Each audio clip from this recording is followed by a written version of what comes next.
Hello, this is Karin Judas. I'm here to report to you about what's going on with the release of gold from the Global Debt Facility. That's a trust fund which was established by Ferdinand Marcos in 1950 for the benefit of humanity. It was kept in secrecy for 50 years, and the purpose of that was so that all of the claims on the world's wealth would be subject to something called the statute of limitations. That's a legal concept that says if somebody claims that they own something but they haven't been able to gain control of it for 50 years, then they've lost their claim. And the purpose then was so that all of the assets that were put in trust for humanity when the 50-year period ended would be available for humanity without any competing claims. And that 50-year period ended in 2005. I reported to you about what was going on with the release of the gold for the benefit of humanity, and the authorized signatory of the trust fund, Wolfgang Struck, also did a video, and I wanted to update you. Today is November 3rd, and there's been a fair amount of progress, but considering that the paper currencies are in a precarious situation, we need to step up our game and move quickly to bring the gold out of the trust fund for the benefit of humanity before the collapse of the paper currencies. And so what I've been doing now, what I did a couple of days ago, was I spoke with the senior official at the Dagon credit rating group, because the credit ratings, of course, of the banks which are refusing to relinquish the gold, they're precarious as well, and so that credit rating group is in a position to try to get things to move. What else is holding things up is the fact that the banks have bought up all of the media, the mainstream media, and so there are many people who don't know that they need to look for the correct information from the alternative media, and so there are a fair number of people who don't realize what's going on. They're clueless. They're just being misinformed by the mainstream media. So that's also one of the things that's holding up progress, but there's been a real concerted effort on the part of many of the people who have been following this saga to try to inform their neighbors and friends, and I'm very grateful for that. There's also been, I've been using the social media and tweeting and putting things on Facebook, and also I've been given a lot of help by people, including Frank Webb, who has put a lot of the social media on his website for the people who don't want to use their internet access for the social media websites.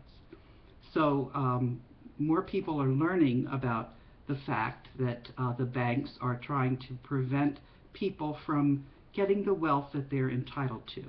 And what I did was, I'm a lawyer who worked in the World Bank legal department, Karin Judas, and I've also now been reinstated by the 188 ministers of finance on the board of governors of the World Bank, but I'm not able to go into the World Bank buildings because the banking cartel has owns a security firm which refuses to let me in, although I did manage to get into the meetings of the World Bank and IMF on the 10th of October, which is when I met with 3 delegations, the Swiss, the Russian, and also the German delegations, and we discussed about how we were going to get the banks to follow the banking laws. I see that my cat is interrupting us. You'll have to forgive me. Okay, that's enough. Oh God, that's enough. People don't want to be watching you. Sorry about that interruption. But anyway, so where we are is that there's a very accurate political science modeling tool, which has predicted that coalitions would form so that we would be able to provide this gold to humanity. And those coalitions are the BRICS, Brazil, Russia, India, China, and South Africa, and also the group of 77, which is actually 130 developing countries. And in the United States, those citizens and local governments that understand that the banking cartel has done something called state capture, which is they've managed to bribe and corrupt enough officials that these officials would just, instead of doing their public duty, would serve the interests of the banking cartel. But as more and more people understand what the reality is, it's becoming more difficult for these officials.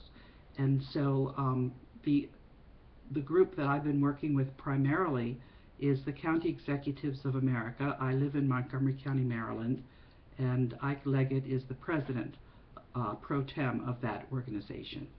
So that group accepted the gold, that the share of the United States gold in this, it's called the Global Debt Facility, on behalf of the citizens of the United States. And we're now trying to replace the paper currencies that are issued by the Federal Reserve. The US dollar can, and it should, be issued by the Treasury Department. When that happens, the citizens of the United States don't have to pay interest on debt. That's an artificial scam. And many of the central banks that are members of the Bank for International Settlements are perpetrating identical scams in the countries that they're located in. These are just private banks, and there's absolutely no reason why that scam should be allowed to continue. Iceland and Hungary recently managed to escape from that kind of a scamming arrangement, and Ronald Reagan was a president who also tried to free the United States from that scam. When he did that, that was when Hinckley shot him. John Kennedy was murdered 10 days after he had arranged to have the gold, the share of the United States portion of the gold in the global debt facility. So this is a long-standing scam which we are now ending, all of the citizens working together, united in a coalition. And when Ferdinand Marcos put the gold in the global debt facility, he arranged for institutions that would be there to ensure that the gold would benefit humanity when it came out. And one of those institutions is the World Bank and the International Monetary Fund. And so when the 188 ministers of finance reinstated me, that was when I learned from Wolfgang Struck about the global debt facility. Mocha, people really don't want you there. Sorry about that. So, where was I? So let's talk a little bit about what the challenges are. We have two challenges. One is to quickly replace the paper currencies that are issued by these banks that are members of the Bank for International Settlement, to replace these by currency issued by the treasuries of the various countries. And in the case of the United States, Ronald Reagan had printed dollars which were not cut. You know, they're in a big sheet. He had printed these dollars, and they're on deposit in the Union Bank of Switzerland. These should come out and be exchanged for the Federal Reserve notes, because the Federal Reserve notes are going to crash, and it's not going to be possible to do anything systematically after that happens. Well, Mocha, I guess we're just going to have Mocha in the video. So we have to work quickly, and I got an email from Wolfgang today saying that I was actually on a demolition team. So I wanted to read you what he wrote because I think it's very important that we all work together, because Wolfgang's concerns are very serious ones. Okay, let's see, where did he write this down?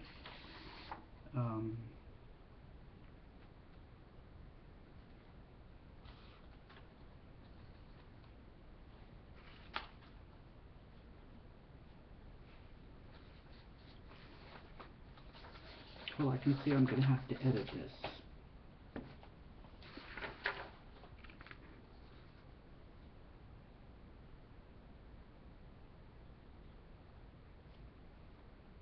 Okay. This is interesting news. This is what Wolfgang wrote. In the sense that Karin Judas is heading the demolition team that will replace the fractional reserve currencies before their imminent collapse in a peaceful transition through monetary agreements that the world does not know. It hurts to repeat the last sentence that follows. We will be watching with heightened interest, as we do not have the slightest idea how that would be accomplished. And so I wrote back to Wolfgang and I told him that actually the world does know about the monetary agreements, that I had sent them to all of the embassies in Tokyo, and that I'd heard back from two members of the Commonwealth, and also in the United Kingdom Parliament, a member of Parliament, Angela Smith, took up from three of the questions that I and Elaine Colville had asked the UK Parliament, and she asked the Chancellor of the Exchequer about the UK's accepting the gold that was offered to the UK. And unfortunately, just yesterday, we heard back from Gordon Osborne, totally ignoring the question and changing the subject and talking about the deficit, and saying that the deficit was going to be under control. So some of the politicians think that the people who understand what's going on can just be put off, and they'll accept the false reality that the banking cartel has tried to perpetrate on the public. So that's just obviously not working, and I believe that these politicians that are not recognizing the reality, the existing reality, that they should be replaced, and they will be replaced. And that's one of the reasons that things are taking as long as they are, because it's taking a while since the media is owned by the banking cartel. It's taking a while to fully inform enough people so that we can act. But I think the internet has pretty much discredited the mainstream media sufficiently that things are moving a lot faster than they were before. So that's where things are with Wolfgang. How we're going to replace the currencies in time, it depends really whether enough of the public demand of the banks and the politicians that they respond to the reality instead of this false information that the mainstream media is putting out as propaganda. And I made this point today at a political rally where Martin O'Malley had come, and also Chris Van Hollen, who's a member, my representative of Congress, was there. And I informed these officials that it really is time to get serious about replacing the Federal Reserve note, that we have a limited period of time, and that we need to act immediately. I've made this point also with the Dutch Ministry of Foreign Affairs, because a very active environmental group had contacted me, and so I informed them that they're being held accountable, and their representative on the board of the World Bank had to make sure that I was admitted to the World Bank, that Allied Barton, that was keeping me out, had no right to do that, that the board of the World Bank is it's in charge, and they need to take charge. So that's where we are. I'm hoping that we can do what we're entitled to do. One of the other concerns is that the United States military, there are two senior officials that are acting as traitors. They're not representing the interests of the United States. One of them is John Reimer. He's the Inspector General of the Department of Defense, and he has already shown his true colors by refusing to reinstate the two officials who prevented a nuclear device from detonating on the citizens of Charleston a year ago, on the 7th of October. And Wolfgang had reported to me that some of the gold, most of the gold is located in the Philippines, and the United States military is guarding that area after Typhoon Haiyan came. So Wolfgang reported to me that some helicopters were flying gold out of this protected area, and so I filed a claim. This gold is insured by Lloyd's and also Lincoln Insurance Company. I filed a claim with them as well, and I said that any gold that's stolen is going to be put back, and that anybody who ordered the transport of that gold is going to be held accountable as well, because that's unauthorized, that's theft. So I filed those claims, and with the Inspector General in Okinawa and of the Marines, and John Reimer wanted to take over that claim. I said if John Reimer is unable to enforce the personnel policies of the military and fires patriots who protect citizens and refuse to nuke citizens, then he obviously is not anybody who can handle claims of the theft of gold. And I asked Chuck Hagel to court-martial him. I also asked him to court-martial the chief of the Joint Chiefs of Staff, that's Martin Dempsey. Martin Dempsey refused to answer point-blank questions at his open town hall meetings about whether there was gold on offer to the United States, because if the paper currency crashes, there's no way to pay for the military. That's a unilateral surrender.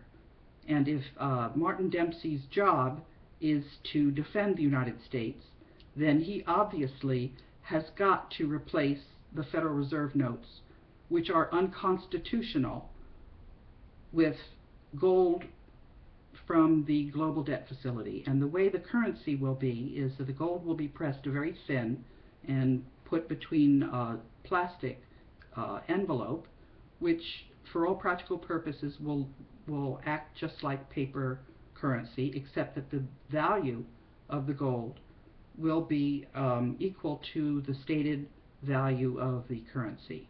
One of the things is I have asked UNCTAD to help us calculate the proper price of gold using historical baskets of goods and services, and also the major currencies at the time, so that we will have an absolute equivalent in our currency of the true value of whatever it is that the currency is being used for.